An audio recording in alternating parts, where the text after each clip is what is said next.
You know what's sometimes worse than reading something and finding multiple typos?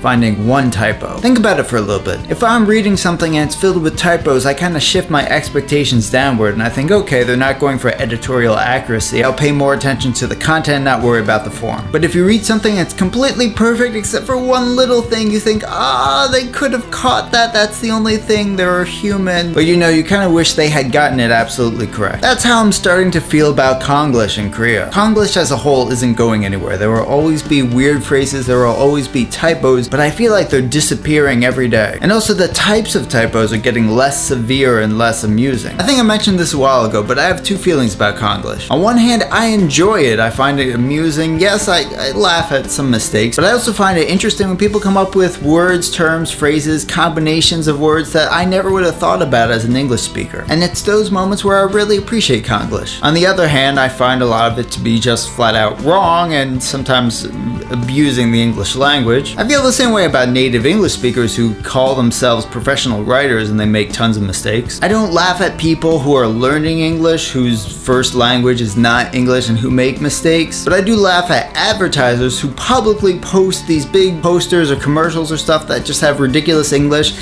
And you think, you know, they paid all that money to put that out there and they didn't even hire a spell checker or just ask a foreigner, does this look natural? But that kind of stuff is starting to disappear. 4 or 5 years ago, you saw all these shirts with really weird English on them. And it was so amusing. I would see at least 2 every day on the way to and from work. These days, honestly, I never see any shirts with bad English on them. I rarely see shirts with English on them. But I guess more shirts that do have English on them are being produced by real, Western companies, so they're real, slogans, brands, whatever. Basically, the Konglish shirt has all but disappeared. I know that there are aspects of the government that are asking foreigners to send them pictures or information about any bad English in public places, tourism places, just official landmarks or signs. And if they see that it's wrong, they will go there and correct it. On one hand, I salute them for actively wanting to go out and fix things. But on the other hand, I'm also thinking then it's not going to be funny anymore. I also think we've reached a point in terms of music, pop music, where the bad English doesn't really seem that silly anymore. They're trying so hard to make it come across as cool that it's not ridiculous anymore. I mean, it's ridiculous in more of a sad way than a funny way. Konglish will never go away forever, as long as there are actually